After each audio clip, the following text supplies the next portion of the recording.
ওড়ো গাছুন চাই কি সুন্দর আর তো একা মেরে ওই বেটা খুবই সুন্দর বেরে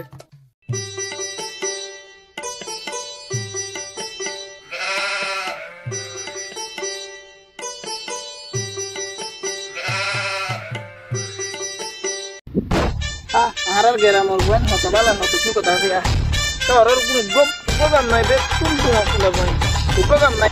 কার বাগান না কে যাইছাই অনেকে হন লারান না তারান না ও মারে উন তো শহরের পয়েন্ট পাল্লা হ্যাঁ ভাই পুরা রে ভাই তোরা মনে করস না আর গ্রামের পয়েন্ট কে আর তো বুদ্ধি নাই আর গিয়া আজ তোরা রে দেখাই শহরের পয়েন্ট কি জিনিস আইয়ের ভাই পুতিয়া ও ভাই কি তোরা যে এটা ছবি তুলে আর গাছ শুনলে রে ছবি তুলিবার আগে কি দিখালে রে তোরা ভাই এটা সই মারে কেটিয়া কেটিয়া মানে